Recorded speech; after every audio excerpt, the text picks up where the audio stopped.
ચોમાસાની ઋતુ એટલે વર્ષા ઋતુ. એમાં શું ખાવું અને શું ન ખાવું આ બે બાબતો જો સમજી જશો તો આખું ચોમાસું, આખી વર્ષા ઋતુ તમે નિરોગીતામય પસાર કરી જશો. તો સૌ પ્રથમ કે ચોમાસામાં કઈ કઈ વસ્તુ ખાવા માટે તમારે જોર આપવું પડશે ને એ વસ્તુ ખાવાની ટેવ પાડવી પડશે. પ્રથમ ક્રમાંક આવે છે ખીચડી, એ પણ હળદરવાળી ખીચડી. હળદરમાં છે ને કર્ક્યુમિન નામનું તત્વ હોય છે અને તે રોગ પ્રતિકારક શક્તિ વધારવાનું કામ કરે છે અને કફના રોગોને તે મટાડવાનું કામ કરે છે. વળી ખીચડી છે ને એવું દેશી ભોજન છે જે સરળતાથી સુપાચ્ય થઈ જાય છે અને પેટને એકદમ હળવું ફૂલ રાખે છે. એટલે વર્ષા ઋતુમાં ભૂલ્યા વગર તમારે ખીચડીનું સેવન કરવું જોઈએ. વર્ષા ઋતુમાં તમારે હંમેશા ઉકાળેલું પાણી અને એને ઠારીને પીવું જોઈએ, કેમ કે પાણીજન્ય રોગો થવાની શક્યતાઓ વધતી જોવા મળે છે. તો પાણીજન્ય રોગોથી તમારે બચવું હોય, તમારે પાચન તંત્રને સરખું રાખવું હોય, ઝાડા ઉલટીના રોગો ન થવા દેવા હોય તો હંમેશા ઉકાળીને ઠારીને એ જ પાણી પીવું જોઈએ. વર્ષા ઋતુ દરમિયાન તમારે ફળફળાદી ખાવાના, ફળોનું સેવન કરવાનું, પરંતુ કેવા ફળો ખાવાના? એકદમ તાજા ફળો ખાવાના અને તમે ફળો કટ કર્યા હોય અને લાંબા સમય સુધી પડ્યા હોય એવા ફળોને અવોઇડ કરવાના. કટ કરેલા ફળોને, લાંબા સમય સુધી રાખેલા ફળોને અવોઇડ કરીને હંમેશા તાજા ફળો ખાવાની ટેવ પાડવાની અને પણ માપે, કેમ કે વધારે પડતા જો તમે ફળોનું સેવન કરશો તો પણ પાચન તંત્રમાં ગડબડી ઊભી થઈ શકે છે. ફળો ખાવાના પણ માપે ખાવાના. વર્ષા ઋતુ દરમિયાન તમારે વહેલા વર્ગના શાકભાજી વધારે ખાવાના, જેમ કે દૂધી છે, તુરિયા છે, કંટોલા છે, કારેલા છે. આ પ્રકારના શાકભાજી ખાવાના અને કંટોલા તો ખૂબ સારા વર્ષા ઋતુમાં તમને સરળતાથી મળી જશે. આ પ્રકારના શાકભાજી ખાશો તો પાચન તંત્ર પણ હળવું રહેશે અને તમારી રોગ પ્રતિકારક શક્તિ પણ તે વધારવાનું કામ કરે છે. વર્ષા ઋતુ દરમિયાન તમારે મગનું સેવન કરવાનું છે. મગમાં કઈ કઈ વસ્તુ તમે ખાઈ શકો? મગ છે, મગની દાળ છે, ફણગાવેલા મગ છે, બાફેલા મગ છે, મગનું ઓસામણ છે, કે તમે પછી મગભાતનું પણ સેવન કરી શકો છો. કેમ કે મગ છે ને એવું સરસ મજાનું સુપાચ્ય ભોજન છે જે સરળતાથી સુપાચ્ય પણ થઈ જાય છે અને પેટને એકદમ હળવું ફૂલ રાખે છે.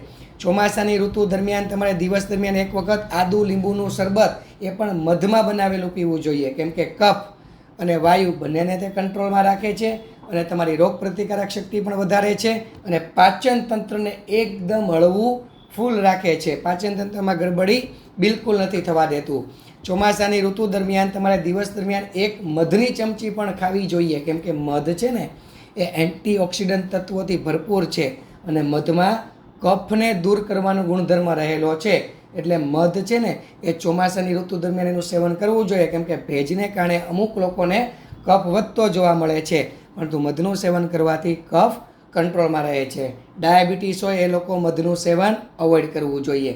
ચોમાસાની ઋતુ દરમિયાન તમારે છાશ જો પીવી હોય તો એમાં ચપટી સૂંઠવાળી છાશ, તમે ચપટી સૂંઠ છે એ છાશમાં મિક્સ કરીને સૂંઠવાળી પણ છાશ પી શકો છો અને તમે ત્રિકટું મિક્સ કરીને સૂંઠ મરી અને પીપર ત્રિકટુવાળી છાશ જે મસાલા તરીકે ત્રિકટું મિક્સ કરી દેવાનું અને એ પણ છાશ તમે પી શકો છો. કેમ કે સૂંઠ મરી અને પીપર જે છે ત્રિકટુ એ કફના રોગોને કંટ્રોલ કરે છે અને વાયુના રોગોને કંટ્રોલ કરે છે અને તમારું ભોજન સરળતાથી પચાવી જાણે છે. પરંતુ જો તમને હાઇપર એસિડિટી કે એસિડિટી હોય તો તમારે ત્રિકટુ અવોઇડ કરવું જોઈએ.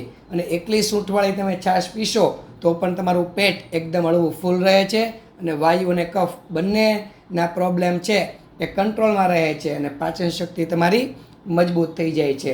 ચોમાસાની ઋતુ દરમિયાન તમારે હળદર અને સૂંઠનો પણ પ્રયોગ બને ત્યાં સુધી કરવો જોઈએ. ભોજનમાં કરો, મસાલા તરીકે કરો, પછી એલચી છે, લવિંગ છે, તજ છે, આ પ્રકારના મરી મસાલાનો પ્રયોગ પણ તમે લોકો કરી શકો છો, કેમ કે આ બધા જ મરી મસાલા છે એનું કાર્ય શું છે કે કફ અને વાયુને કંટ્રોલ કરીને રોગ પ્રતિકારક શક્તિ વધારવાનું અને તમારા પેટને એકદમ હળવું ફૂલ રાખવાનું અને વાયુના રોગને અને કફના રોગોને કંટ્રોલમાં રાખવાનું.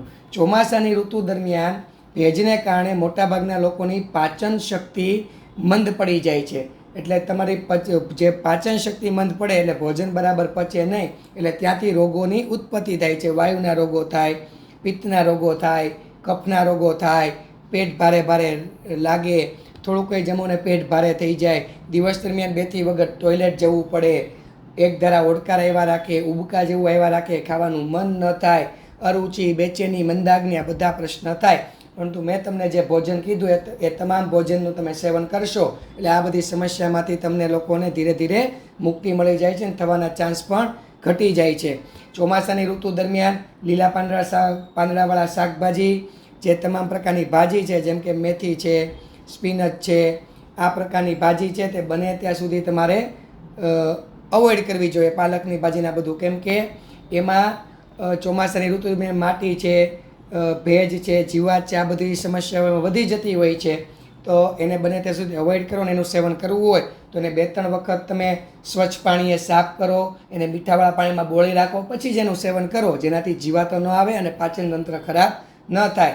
બીજું કે કોબી છે, ફ્લાવર છે, રીંગણા છે, તમામ પ્રકારની લીલા પાંદડાવાળા શાકભાજી છે, બને ત્યાં સુધી એને એકદમ સ્વચ્છ પાણીએ એને સાફ કરો, મીઠાવાળા પાણીમાં બોળી રાખો, બને ત્યાં સુધી હળદરવાળું પાણીમાં પણ બોળી રાખો અને પછી અમુક સમય પછી તમે એનું ખાવામાં સેવન કરો, જેનાથી એ એકદમ સ્વચ્છ થઈ જાય. એમાં માટી હોય, જીવાત હોય, જીવાણુ હોય, સૂક્ષ્મ કીડા હોય, એ તમને જે નરી આંખે પણ ન જોઈ શકાતા હોય એ તમને એમાંથી એ બને ત્યાં સુધી એમાંથી દૂર થઈ જાય અને ખાવા યોગ્ય થઈ જાય પછી જ તમે એનું સેવન કરો. આપ સૌને મારા પ્રણામ. જય ધન્યવાદ.